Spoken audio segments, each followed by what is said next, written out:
Also hat sie mir ein Schild geschrieben. Aha, Tipps zum Gießen. Das ist etwas, was ich sehr gut gebrauchen kann. Was guckst du denn so grimmig?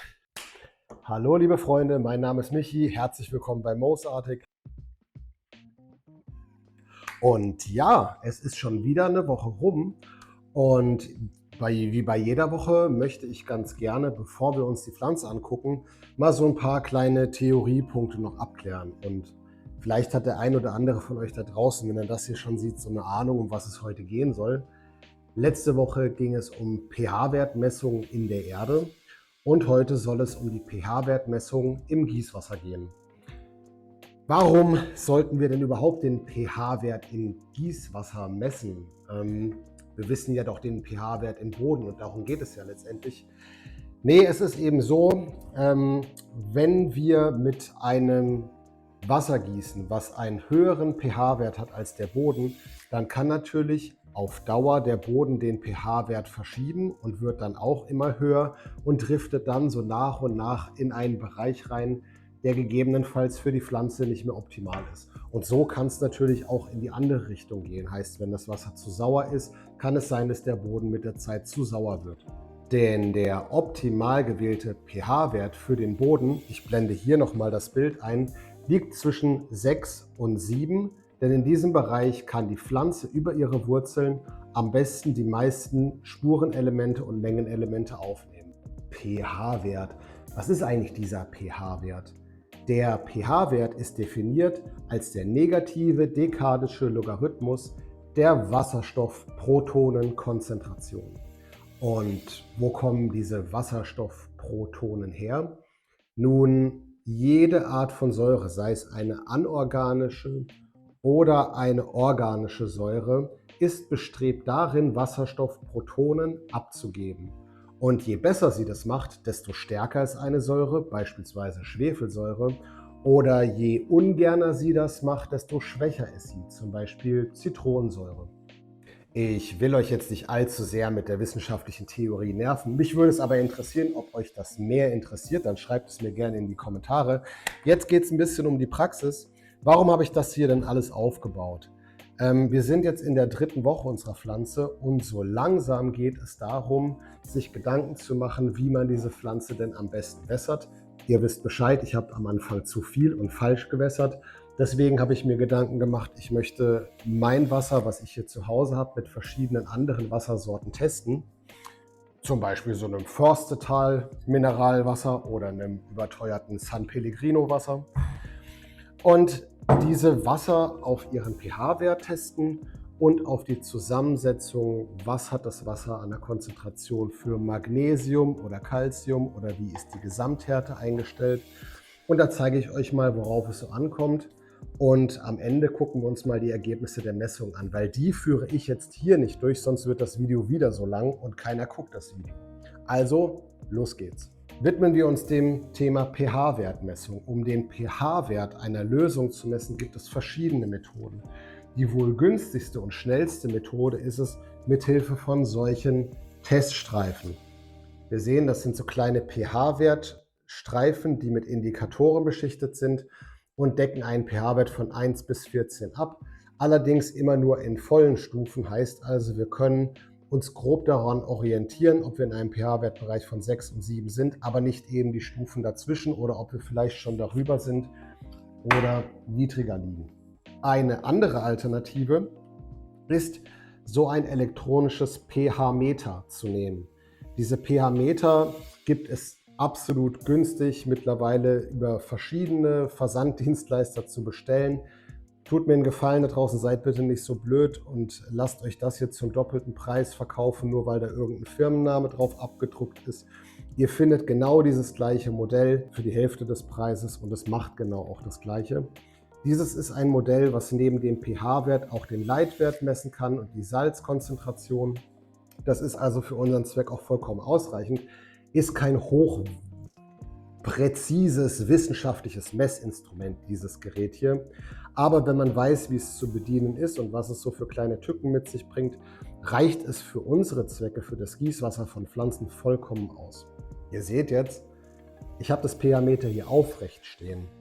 Und das ist mir nochmal ein persönliches Anliegen, weil ich das bei ein paar Videos da draußen schon gesehen habe.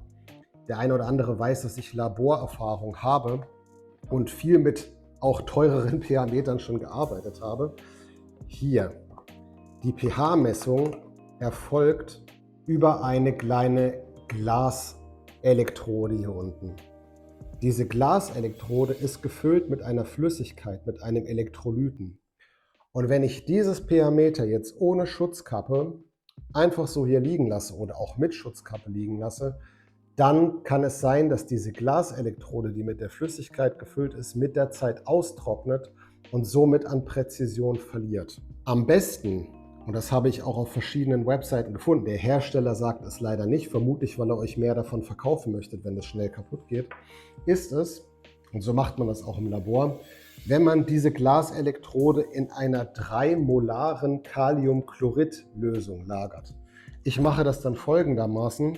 Ich gebe hier in den Deckel einfach so ein bisschen bis zur Hälfte von dieser Kaliumchlorid-Lösung, stelle dann das pH-Meter da rein, da läuft auch nichts aus und dann lasse ich es genauso stehen. Und so ist es perfekt aufgehoben und sollte auch das Maximum an Lebensdauer rausholen. Wir werden sehen, wie viele Monate dieses günstige pH-Meter hält. Genau, und wichtig ist, sollte das pH-Meter dann zum Einsatz kommen, dass man natürlich diese Kaliumchlorid-Lösung hier leicht abspült, ja? Denn 3 Molar Kaliumchlorid ist schon sehr hoch und das könnte sonst euren Leitwert bei der Messung extrem beeinflussen. Dann ist es wichtig, hier habe ich destilliertes Wasser eingefüllt, ja, damit da auch keine Salze mit bei sind. Und dann ist es fertig für den Einsatz. Mit diesem vorbereiteten pH-Meter ist es nun wichtig, dass ein pH-Meter kalibriert wird. Und auch hier nochmal ganz, ganz wichtig, bei diesen pH-Metern kommen 3 verschiedene Beutel meistens mit an so Kalibriersalzen. Das ist einmal ein rotes Beutelchen pH 4,01, ein blaues Beutelchen mit pH 9,18 und die grünen Beutel mit pH 6,86. Also einmal der Rot für sauer, Blau für alkalisch und Grün für den neutralen Bereich. Normalerweise mit teuren pH-Metern macht man meistens eine 2-Punkt-Kalibrierung. Das bedeutet, man hat 2 verschiedene pH-Lösungen und kalibriert damit das pH-Meter. Bei diesen billigen pH-Metern ist es, soweit ich das verstanden habe, keine 2-Punkt-Kalibration, sondern immer nur eine Kalibration mit einem Punkt, also mit einer Lösung. Das bedeutet, man kalibriert das pH-Meter immer mit der pH-Wertlösung in dem Bereich man arbeiten möchte. Bedeutet also für unsere Pflanzen in einem Bereich von 6 bis 7 verwenden wir nur die Kalibrationslösung mit dem pH-Wert 6,86. Sollte es mich irgendwie interessieren, ich möchte etwas im sauren Bereich messen, dann nehme ich den Kalibrator mit pH 4,01 und kalibriere vorher das pH-Meter entsprechend. Oder eben andersrum im alkalischen Bereich nehme ich die Kalibrationslösung mit dem pH 9,18. Nur dazu, ich habe mir die aus Spaß eingefärbt, die kommen normalerweise nicht so eingefärbt. Also man löst ein Beutelchen in 250 Milliliter destilliertem Wasser. Und hier habe ich mir aus Spaß Lebensmittelfarbe pro Flasche einen Tropfen reingemacht. Sieht irgendwie fancy aus, besonders fürs Video. Ich habe vorher natürlich kontrolliert, ob der Farbstoff irgendeine Auswirkung auf den pH-Wert hat. Hat er zum Glück nicht. Also ich kann mit den Lösungen meinen pH-Wert hier kalibrieren. Und ist dann das pH-Meter richtig kalibriert, können wir mit dem pH-Meter unseren pH-Wert vom Wasser messen. Ist der pH-Wert zu hoch, also über 7, dann kann man mit Hilfe von einer schwachen Säure, ich habe hier einfach diese günstigen Zitronensäurefläschchen aus dem Supermarkt gekauft und ich habe herausgefunden, dass ich genau einen Teelöffel hiervon auf 1 Liter Wasser geben kann und der pH-Wert wird auf 6,3 herabgesetzt, was dann ja ein perfektes Gießwasser aus meinem Leitungswasser machen würde. Und ja, wie ich schon gesagt habe, neben dem pH-Wert kann ich hiermit auch den EC-Wert, also den Leitwert messen und auch die Salzkonzentration. Und ich habe am Ende von dieser Vorstellung eine Wertetabelle von verschiedenen Wassertypen und das gucken wir uns mal an, vergleichen dann das Wasser und finden dann gemeinsam raus, welches Wasser wohl das beste Gießwasser für unseren Versuch ist. Neben dem pH-Wert war es für mich persönlich auch noch wichtig, herauszufinden, wie hart ist denn das Wasser, das wir verwenden möchten. Und dafür habe ich mir einfach im Internet so einen ganz normalen Gesamthärtetest für die Aquaristik gekauft, mit dem man die Gesamthärte bestimmen kann. Und auch diese Ergebnisse habe ich in dem letzten Bild hier mit angefügt. Und gleichermaßen gibt es auch für die Aquaristik einen Test für Magnesium und Calcium. Das war dann für mich besonders spannend, weil wir ja im letzten Video unseren Boden mit Urgesteinsmehl versetzt haben, um ihn mit Calcium und Magnesium natürlich anzureichern.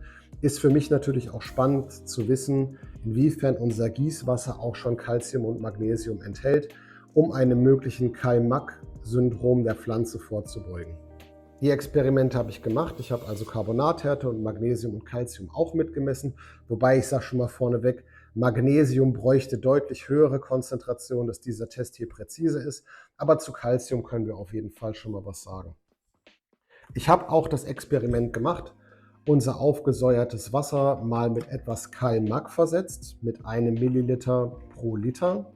Und da schauen wir uns doch gleich mal an, was das genau für eine Auswirkung auf unsere Calcium- und Magnesiumkonzentration hatte. Wenn man dann mit seinen Messungen fertig ist, also pH-Wert ist gemessen, Leitwert ist gemessen, Salzkonzentration ist gemessen, dann nimmt man wieder das destillierte Wasser hier aus der Spritzflasche, spült den Kopf des pH-Meters mit den Elektroden hier unten wieder säuberlich ab, lässt es etwas abtropfen und dann gebe ich meistens hier in dieses kleine Hütchen etwas frische Kaliumchloridlösung rein und stelle dann das pH-Meter wieder aufrecht hier zur Seite. Ja, die Kaliumchloridlösung, die sorgt letztendlich dafür, dass die Elektrolytkonzentration in der Glaselektrode erhalten bleibt, dass es da nicht zu Verkeimungen kommt und dass eben die Lagerfähigkeit, ne, und die Haltbarkeit des pH-Meters auch erhalten bleibt. Und das wäre doch schlimm, auch wenn die Dinger mittlerweile relativ günstig ist, es ist aber trotzdem Elektroschrott und belastet natürlich unsere Geldbeutel, wenn wir damit nicht achtsam umgehen. Ja, jetzt würde mich interessieren, gab es denn hier jetzt etwas Neues für euch? Konntet ihr mit mir zusammen hier noch etwas Neues lernen? Also ich habe durch diese Messreihen, die ich hier durchgeführt habe, wirklich nochmal vieles dazugelernt und konnte so meine alte Laborantenausbildung nochmal aufkeimen lassen. Gerade hier mit den Kalibratoren und mit der pH-Messung, das hat so ein paar Flashbacks gegeben. Mich würde es richtig interessieren, ob euch das Spaß gemacht hat, ob euch das gefallen hat. Und wenn es euch gefallen hat, bitte abonniert meinen Kanal. Meine lieben Freunde, bevor wir uns jetzt nun den Ergebnissen meiner Messungen von meinen verschiedenen Wassersorten hier angucken, ist es nun Zeit, uns erstmal der Pflanze zu widmen. Ich sitze jetzt gerade hier vor meiner Box und zeige euch nochmal die Aufnahmen von meinem Switchbot, der da drin ist. Also ich habe jetzt mal die Schranktür auch extra mal zugelassen. Wir sind hier bei einer Luftfeuchtigkeit von, ja, es ist gerade runtergesprungen, also von 55 bis 60% und einer Temperatur von 23 bis 24 Grad Celsius. Der VBD ist so bei 1,28. Ich habe so ein bisschen ein Problem, hier oben ist sehr trockene Luft, also die Luftfeuchtigkeit richtig einzustellen. Deswegen habe ich jetzt auch den Luftbefeuchter wieder reingestellt in die Box. Es war dann lange Zeit bei 50, teilweise unter 50%. Das ist mir ehrlich gesagt noch ein bisschen zu trocken für eine Pflanze in der 3. Woche. Und jetzt lassen wir den eben noch mal ein bisschen da drin. Jetzt kommt es, das beste Geräusch der Welt. Das macht mir mittlerweile wirklich richtig viel Spaß, dieses Ding hier aufzumachen. Wow. Das habe ich ja ganz vergessen. Das habe ich gestern schon hier aufgestellt. Danke, ich habe schon. Ja, ich gieße dich nicht, keine Angst. Ja, hier steht sie also nun in voller Pracht. Eine 3 Wochen alte Royal Haze Automatic. Der ein oder andere hat vielleicht mit mir zusammen hier schon die letzten Wochen auch verfolgt. Und ich muss sagen, sie steht für meine erste Pflanze doch recht gut da, wie ich finde. Der Boden ist nicht zu feucht, also ich muss mich wirklich sehr zurückhalten, weil ich letztens vor ein paar Tagen auch schon gesagt habe, die Erde ist zu nass, die Erde ist zu nass. Und was habe ich dann den Tag darauf gemacht? Habe natürlich hier ordentlich Wasser einfach mal draufgekippt, ohne mal darüber nachzudenken, ob die Pflanze das denn überhaupt braucht. Und sie hat es mir direkt damit quittiert, hier die kleinen Blattenden ein bisschen hängen zu lassen. Fand sie nicht so nett. Also hat sie mir ein Schild geschrieben. Danke, ich habe schon, um mich immer daran zu erinnern, dass ich nicht zu viel gieße, weil das scheint eindeutig meine Achillessehne zu sein. Ja? Ich will der Pflanze immer zu viel Gutes und tue ihr damit aber letztendlich nicht wirklich was Gutes. Gucken wir mal hier rein, die Pflanze, wie es hier momentan so aussieht. Also wir sehen hier schon auch so die ersten weiteren Triebe in den Blattachseln. Hier unten bei den Primärblättern, da werde ich auf jeden Fall diese Triebe aus den Blattachseln rausknipsen, sobald ich da ein bisschen besser dran komme. Und ich würde mal sagen, diese Pflanze ist auf jeden Fall voll dabei, aber so richtig in die vegetative Phase überzugehen. Und ich versuche es jetzt mal hier drauf zu kriegen. Seht ihr das hier in der Mitte zentriert? Ich zoome auch noch mal am PC ein bisschen ran. Da ist schon erstes weißes Härchen zu sehen. Das ist sozusagen so eine kleine Vorblüte, wenn ich mich nicht irre. Also, daran merkt man, dass man es hier mit einer prächtigen Automatic-Sorte zu tun hat, weil die geht einfach schön bei konstant 18 Stunden Belichtung einfach mal so in die Blüte über. Jetzt ist jetzt die 3. Woche und heute habe ich auch das erste Mal diese kleinen Fädchen hier gesehen. Ja, die Lampe messen wir gleich noch aus, ist zur Blattkrone auf 30 cm eingestellt und hatte sie zuletzt auf 400 eingestellt. Wir klettern jetzt so pro Woche um 100 hoch, bis wir so bei 600 ppfd angekommen sind. Und da möchte ich sie eigentlich ganz gerne dann auch über die vegetative Phase lassen.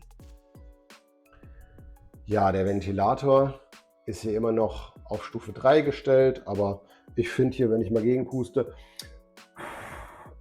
die macht eigentlich einen grundsoliden Eindruck.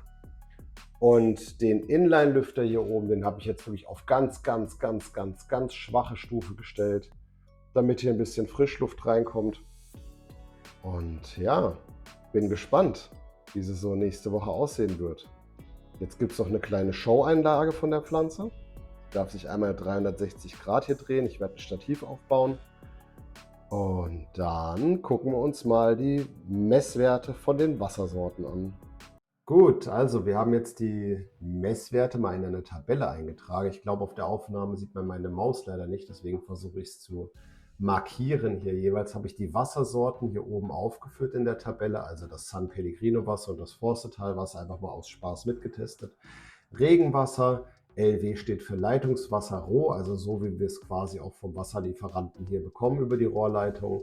Dann haben wir eine Enthärtungsanlage hier unten im Haus. Das enthärtete Wasser habe ich mit einem Teelöffel Zitronensaft pro Liter Wasser mal vermengt. Ich habe bei dem enthärteten Leitungswasser auch mal 1 Milliliter pro Liter Kalmak dazu gegeben von Biobis und das Ganze auch nochmal kombiniert, also mit dem enthärteten Leitungswasser plus Zitronensäure plus Kalmak. Und die Parameter von oben nach unten mit Gesamthärte, Calcium, Magnesium, pH-Wert und Leitwert hier in der Tabelle aufgeschlüsselt. In der unteren Tabelle habe ich mal die Optimalwerte zusammengetragen, so gut ich sie mir übers Internet zusammensuchen konnte. Es gibt da viele tausend verschiedene Informationen. Grundsätzlich kann man aber über die Optimalwerte sagen, am Anfang benötigt die Pflanze, wie wir Menschen natürlich auch, entsprechend etwas weniger Gesamthärte, weniger Calcium, weniger Magnesium und auch niedrigere pH-Werte. Das gilt auch für den Leitwert, womit insgesamt die Nährstoffe auch mit gemeint sind. Deswegen habe ich mal so ein Sternchen hier mit beigefügt und mit Dünger dazu geschrieben. Und je mehr die Pflanze wächst, vom Sämling bis in die vegetative Phase, über die frühe Blüte bis zur vollen Blüte, benötigt die Pflanze einfach mehr, ja? Vor allem mehr Calcium, weil mehr Biomasse da ist, mehr Blattwerk da ist, mehr Magnesium. Auch kann der pH-Wert höher gewählt werden, damit die Pflanze im fortlaufenden Alter mehr Mineralstoffe noch aus der Erde auch rausziehen kann, die sie später eben erst braucht. Und der Leitwert geht nach oben. Ja, ganz wichtig ist hier, wie gesagt, das ist aufgedüngtes Wasser. Es hat nichts mit Salzen oder sonst irgendwie was zu tun. Ja, Salzen im erweiterten Sinne, weil es halt Nährsalze sind. Und auch das steigert sich natürlich von der Keimung bis zur vollen Blüte. Ja, gucken wir uns mal die Wassersorten an. Beginnen wir mal mit dem San Pellegrino mit einer brettharten Gesamthärte von 31. Ich habe ja da auf den Etiketten auch die Calcium- und Magnesiumwerte und tatsächlich konnte ich mit meinem Aquaristiktest die so nahezu auch treffen. Ich glaube, es war etwas unter 180 auf dem Label mit angegeben und auch etwas unter 60 Milligramm pro Liter Magnesium. Aber das hat der Test eigentlich ganz gut gemacht. pH-Wert ist hier sauer. Wer von euch kann sich vorstellen, warum der sauer ist? Richtig, genau. Da ist Kohlensäure mit drin, ja, und das sieht man hier eben auch an dem pH-Wert.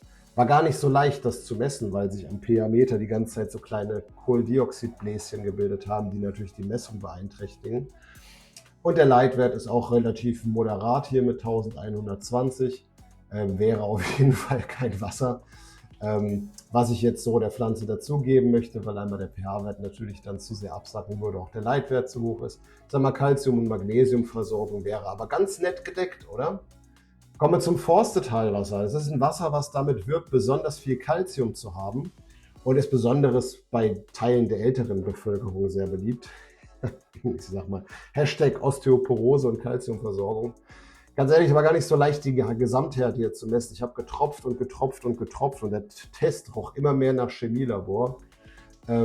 Ich wollte es aber wissen und kam letztendlich bei einer Gesamthärte von 72 raus. Inwieweit das repräsentativ ist, kann ich da nicht mehr sagen. Calcium habe ich auch nur 560 gemessen, also nicht die vollen 600. Aber ich sage mal, bei Bereichen in dieser Höhe, da ist auch eine Abweichung von 10% wahrscheinlich mit einem Tröpfchentest durchaus realistisch. Magnesium habe ich hier auch mit 60 gemessen. pH-Wert war im neutralen Bereich bei 7,13. Und Mensch, ja, das Ding hat nochmal einen ordentlichen Zuwachs hier an Leitwert gehabt mit 1714 Mikrosiemens pro Zentimeter. Ja, schauen wir uns mal unser Regenwasser hier an. Das fließt quasi, der Regen tropft auf unser Dach, fließt in die Regenrinne und dann in eine Kunststoffregentonne. Gemessen Carbonathärte, also der ist mit dem ersten Tropfen sofort umgeschlagen. Nicht nachweisbar, Calcium, Magnesium war nichts zu messen mit den Tröpfchentesten. Wir haben einen pH-Wert von 6,8, also ganz leicht schwach sauer und einen Leitwert der nahezu 74. Also das ist eigentlich fast nichts. Ne? Unser Leitungswasser, was hier vom Wasserversorger kommt, ist bei 15, also das ist gerade so am Übergang von hart, also in den harten Bereich, hat 140 Milligramm pro Liter Calcium, 10 Milligramm pro Liter Magnesium und so ein pH-Wert, der etwas über dem neutralen Bereich liegt. Das liegt halt eben auch an der Gesamthärte, ne, an dem Calcium und Magnesium, die da mit drin sind und Leitwert von 633. Wenn wir das über unsere Enthärtungsanlage schicken, also es wird dann über ein Ionenaustauscherharz geschickt und das zieht dann Calcium und Magnesium raus und senkt natürlich damit auch die Wasserhärte und hat es direkt auf 4 runtergedrückt, so habe ich die auch eingestellt. Gemessen habe ich 40 Milligramm pro Liter Calcium. Magnesium war hier dann leider Gottes mit den Tröpfchenmethoden nicht mehr zuverlässig nachweisbar. Wird wahrscheinlich dann auch gegen 0 gehen. Der pH-Wert ist ähnlich wie bei dem Leitungswasser, wie es aus der Leitung schon kommt, mit einem ähnlichen Leitwert. Und jetzt wird es spannend. Jetzt haben wir dieses enthärtete Leitungswasser mal mit einem Teelöffel von dieser Zitronensäure, wie ich es euch gezeigt habe, behandelt. Wir sehen, es hat keine Auswirkung auf die Gesamthärte, auf den Calciumwert gehabt, aber der pH-Wert hat sich um 1,3 pH-Werte gesenkt, also in einen schönen Bereich eigentlich, mit dem ich ganz gerne meine Pflanze auch gießen möchte. Und der Leitwert hat sich erstaunlicherweise wirklich auch reduziert, also ist sogar unter die 500 gefallen. Ich kann jetzt persönlich nur mutmaßen, woran das liegt. Also ich könnte mir vorstellen, dass die Zitronensäure dieses Calcium oder andere Salzkomponenten vielleicht ein bisschen abfängt. Die Zitronensäure fängt positive Ionen ab und das kann vielleicht dann doch in der Leitwertmessung zu diesem Effekt führen. Ganz erstaunlich fand ich das nächste Ergebnis, nämlich das Leitungswasser, das ich mit einem Milliliter pro Liter von der Kalmark-Lösung von Biobis versetzt hat. Denn da habe ich zumindest mit den ungenauen Tröpfchenmethoden im Calciumwert und im Magnesiumwert tatsächlich gar nicht so viel Änderungen gesehen. Kann sein, dass ich Messfehler gemacht habe, dass die Tröpfchentests vielleicht aber auch nicht genau genug sind. Ich möchte jetzt hier nicht mutmaßen, ja, aber ich werde in der ersten Phase mal versuchen, auf das Kalmark zu verzichten. Wir haben ja auch das Urgesteinsmehl in die Erde reingerührt und da hoffe ich mir jetzt einfach mal, dass wir dann eine ausreichende Calcium- und Magnesiumversorgung haben, ohne das Kalmark dazu zu dosieren. pH-Wert hat sich auch nicht stark dadurch verändert durch die Kaliumzugabe. Der Leitwert ist aber im Vergleich zu dem Wasser nach Enthärtung etwas nach oben gegangen. Also, es ist nicht nur Luft oder klares Wasser, was wir da reingegeben haben, sondern es scheinen sich tatsächlich darin auch ein paar Nährsalze zu finden, also Calciumnitrat oder Magnesiumnitrate. Das Leitungswasser zusammen mit Zitronensäure und Kalimak.